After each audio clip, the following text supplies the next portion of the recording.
Alors, on va lire dans le premier livre de Samuel, au chapitre 1. On va lire le chapitre complet. La lecture va être assez longue, mais on en aura besoin pour développer la pensée du Seigneur ce soir. Il y avait un homme de Ramathaïm, Sophim, de la montagne d'Éphraïm, nommé Elkana, fils de Jéroboam, fils d'Élihu, fils de Tohu, Éphratien, qui avait 2 femmes. L'une d'elles s'appelait Anne, et l'autre s'appelait Pénina. Pénina avait des enfants, mais Anne n'en avait pas. Chaque année, cet homme montait de sa ville jusqu'à Silo pour adorer l'Éternel des armées et pour lui offrir des sacrifices. Là se trouvaient les 2 fils d'Éli, Ophni et Phiné, sacrificateurs de l'Éternel. Le jour où Elkana offrait son sacrifice, il donnait des portions à Pénina, sa femme, et à tous ses fils, et à toutes ses filles qu'il avait avec elle. Mais il donnait à Anne une portion double, car il aimait Anne, que l'Éternel avait rendue stérile. Sa rivale lui prodiguait des mortifications pour la pousser à s'irriter de ce que l'Éternel l'avait rendue stérile. Et toutes les années, il en était ainsi. Chaque fois qu'Anne montait à la maison de l'Éternel, Pénina la mortifiait de la même manière. Alors elle pleurait et ne mangeait pas. Elkana, son mari, lui disait « Anne, pourquoi pleures-tu? Et ne manges-tu pas? Pourquoi ton cœur est-il attristé? Est-ce que je ne vaux pas pour toi mieux que 10 fils ?» Anne se leva, après qu'elle eut mangé et bu à Silo. Le sacrificateur Élie était assis sur le siège, près de l'un des poteaux du temple. Et l'amertume dans l'âme, elle pria l'Éternel et versa des pleurs.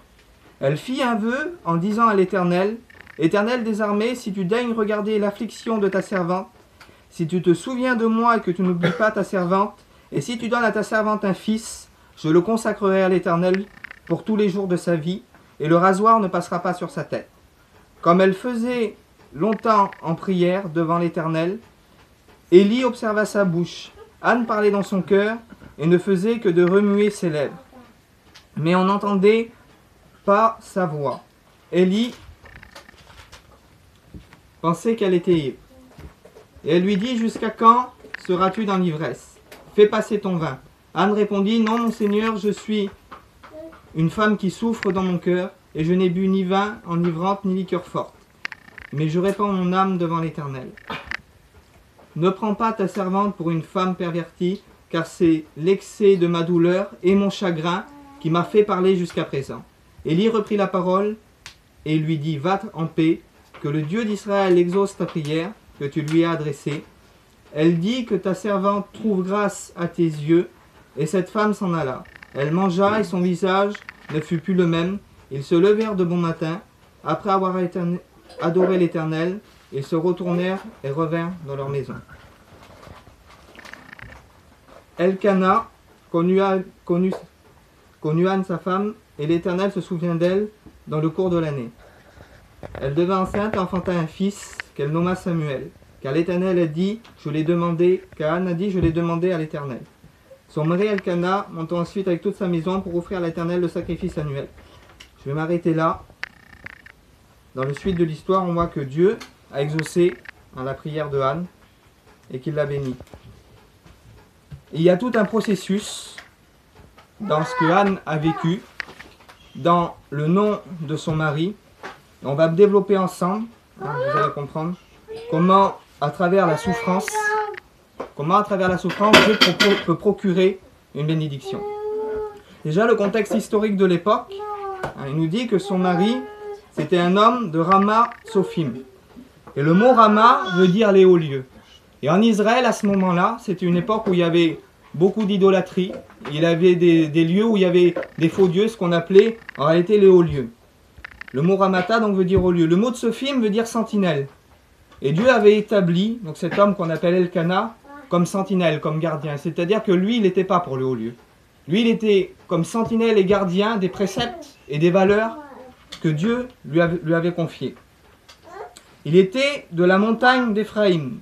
Et le mot montagne, il veut dire aussi élévation. Et Éphraïm veut dire doublement fécond. Il était élevé, cet homme-là, pour apporter une double bénédiction, pour être doublement fécond. Et Elkana veut dire Dieu a acquis. Et acquis, ça veut dire aussi acquis une postérité. Cet homme qui était doublement fécond avait été établi dans cette époque où Israël allait mal pour apporter une double bénédiction. Il a été doublement fécond parce qu'il a eu 2 postérités. Et dans ces 2 postérités, il y a une double réalité. La première postérité est la postérité de Pénina. Et Pénina, ça veut dire bijou, ça veut dire ornement. Mais Anne, ça veut dire grâce. C'est-à-dire qu'il y a 2 façons d'enfanter. Il y a une façon d'enfanter, on va dire qu'au regard humain, celle qui a eu le plus de succès, le plus de réussite, au regard humain, ça va être Pénina. Parce que Pénina, elle a eu en réalité plein d'enfants. Alors on se dirait, nous dans notre cœur, ben, Pénina elle était plus bénie que Anne, parce que Pénina, ben, elle a eu en réalité plein d'enfants. Et la réalité, c'est que vaut mieux enfanter un Samuel que d'enfanter des dizaines et des dizaines d'enfants en réalité. Et dans ce parallèle, nous voyons 2 réalités. Le premier contexte, c'est le contexte des temps que nous vivons aujourd'hui. C'est que dans les derniers temps, il y aura 2 églises. Il y aura 2 assemblées. Il y aura l'assemblée de Pénina, qui enfantera en réalité beaucoup de monde. Beaucoup de gens se diront chrétiens, c'est la multitude. Les gens se multiplient, c'est des fils de Pénina. Parce qu'ils aiment en réalité ce qui est bijou, ce qui est ornement, ce qui paraît en réalité aux yeux. L'église de la mondanité, de la facilité, du camouflage, qui a plein d'enfants. Alors on peut dire, oui mais nous on a du succès parce qu'on se multiplie, on a plein d'enfants, on réussit. Mais en réalité, Anne, elle va avoir qu'un seul fils. Et le mot Anne veut dire grâce. Et la Bible nous dit, dans le titre de 11, que la grâce, source de salut pour tous les hommes, elle a été manifestée, elle nous enseigne. Il est impossible de recevoir la grâce et de vivre la grâce sans en réalité en prendre l'enseignement qui en découle. Sans renoncer à notre vie charnelle, à notre vie mondaine. Donc nous voyons aujourd'hui dans beaucoup de mouvements spirituels où on voit que les gens font n'importe quoi. Et l'église des derniers temps est celle, en réalité, qui ne va pas être nombreuse. Et celle qui va rester en réalité seule. Et celle qui va être en réalité mise un peu à l'écart. Le mot Samuel veut dire entendu et exaucé de Dieu. Le parallèle qui est important, Dieu a exaucé la prière d'Anne parce que Anne est passée par la souffrance. Et l'église des derniers temps fera naître des fidèles, fera naître ceux qui doivent être attachés à Dieu, mais qu'au travers la souffrance. Et ce qui m'a touché, c'est de faire un parallèle avec le retour du Seigneur. Il a fallu que Anne souffre pour enfanter celui qu'elle attendait de Dieu. Et de même, l'église des derniers temps, il va falloir qu'elle souffre pour que le Messie vienne. Il va falloir qu'elle souffre pour enfanter la venue du Messie, pour enfanter la venue en réalité du Seigneur. Il va falloir qu'elle passe par des persécutions, par des choses difficiles. Et les plus grandes persécutions qu'elle a vécues, c'est face à cette femme qui était aussi un type de l'église, mais qui était la fausse église. Qui était une femme qui l'a persécutée, une femme qui disait « j'ai plus de réussite que toi, t'as vu, Dieu, moi, me bénit plus en réalité ». Et elle, à cause de ses meurtrissures, à cause de la souffrance qu'elle a eue, elle va faire une prière à Dieu. Et cette prière, c'est la prière que fera l'église dans les derniers temps. Nous voyons dans le livre de l'Apocalypse, il dit « Et l'Esprit et l'épouse disent viens ». Et l'assemblée des derniers temps, l'église des derniers temps, est celle qui va tellement souffrir parce qu'elle va vouloir porter la vérité, qu'arrivé à un moment, elle sera obligée de dire au Seigneur, Seigneur, viens, on n'en peut plus en réalité. Viens, on n'en peut plus. Et toutes les œuvres qu'elle fera aura pour but de faire avancer en réalité l'œuvre de Dieu et de faire avancer l'œuvre du Messie. La confirmation de la souffrance de l'église, on le retrouve aussi dans l'image de Lot, qui était au milieu de Sodome et Gomorrhe et qui torturait son âme de ce qu'il voyait. Et l'église aujourd'hui, l'église fidèle, est celle qui torture son âme, de voir en réalité tant de mondanité au milieu du monde chrétien, de voir tant d'idolâtrie, tant de choses en réalité qui sont contraires à la parole de Dieu. Il nous est dit aussi qu'il faut auparavant que l'apostasie soit y arrivée. L'apostasie, c'est l'abandon de la loi de Dieu, être à côté de la loi de Dieu. Et Jésus va dire lui-même, trouverai-je la foi quand je reviendrai. Il faut que l'Église prenne conscience que plus le temps va aller, plus elle va avoir des difficultés et plus elle va souffrir. Et le deuxième parallèle qu'on peut appliquer pour nos vies, les souffrances et les persécutions nous font entrer dans une dimension spirituelle. C'est-à-dire que si on a une image premièrement pour l'Église, pour le monde chrétien, il y a aussi une image pour nous aussi à en tirer un enseignement. Et c'est ce qui m'a le plus touché dans ça. C'est cette deuxième partie du message que j'aimerais partager avec vous. Les souffrances et les persécutions nous font entrer dans une autre dimension. Anne va être exaucée quand son âme va être brisée. Parce qu'elle n'a pas ouvert la bouche face à Pénina, qui l'a poussé à s'hériter. Bon, je vous relis le passage. Le jour où Elkana offrait des sacrifices, il donnait des portions à Pénina, à ses fils et à ses filles, mais il donnait une double portion à Anne, car elle était stérile. Sa rivale lui prodiguait des mortifications pour la pousser à s'hériter de ce que l'Éternel l'avait rendue stérile. Anne, dans toutes les mortifications qu'elle va avoir, dans tout ce que cette femme en réalité va lui faire, elle ne va pas ouvrir la bouche contre elle. Elle va prendre sur elle des coups, elle va rien dire. Et ce brisement qu'elle va avoir, lorsqu'elle va entrer dans le temple, à l'époque c'était le tabernacle qui était à Silo, elle va dire ces mots. Et l'amertume dans l'âme, elle pria l'Éternel en versant des pleurs. Et elle fit un vœu en disant, Éternel, désormais, si tu daignes regarder l'affliction de ta servante. Et le mot affliction veut dire humiliation, veut dire oppression, il veut dire adversité, il veut dire une souffrance. Tout ce qu'elle a vécu avec Anne a produit en elle une telle souffrance qui a poussé Dieu à exaucer sa prière. Il est impossible aujourd'hui, je le dis, d'entrer dans des grandes dimensions spirituelles, de voir des exaucements pour nos prières, de voir notre vie changer sans passer par ces souffrances et par ces renoncements. Et j'aimerais vous expliquer une histoire. C'est l'histoire qui m'a inspiré ce message. C'est l'histoire d'un petit garçon qui s'appelait Jacob. Jacob était fils d'une famille juive et Jacob était fils unique. Et ce petit garçon qui était fils unique, la chose qu'il désirait le plus au monde dans son cœur, c'est avoir un petit frère. Et quand il allait voir ses parents en leur demandant un petit frère, sa mère, elle était très malade. Et ils ne pouvaient pas, en réalité, s'ils auraient eu un enfant, ça aurait mis en danger la vie de sa mère.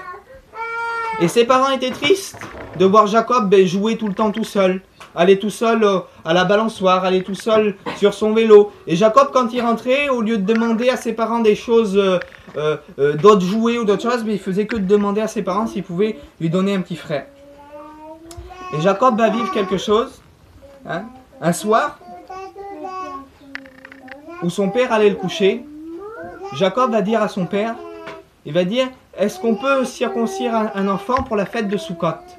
Et son père va lui dire, bien sûr, on peut circoncire un enfant à n'importe quelle époque de l'année, puisque c'est un rite qui est très important, qui est sacré. Et puis sur le coup, le père ne va pas faire attention de ce que son fils lui demande. Et le lendemain matin, ils vont apprendre cette nouvelle, c'est que cette femme-là, elle attendait un heureux événement. Et ses parents, bien embarrassés, ont été au docteur pour voir que la grossesse était en route. Et ils vont dire, on est obligé de le faire partir. Demain à la même heure, le docteur dit, demain à la même heure, vous avez un rendez-vous et vous serez obligé de faire partir cet enfant. Et le père, tout triste, en rentrant chez lui, s'est souvenu de ce que son fils lui avait demandé, qu'est-ce que son fils lui avait dit. Et tout plein d'émotions, il a été voir son fils, son garçon, et il lui a dit, pourquoi Jacob m'as-tu demandé si on pouvait circoncire un enfant pour la fête de Sukkot? Et le petit garçon va commencer à pleurer, à lui expliquer son histoire.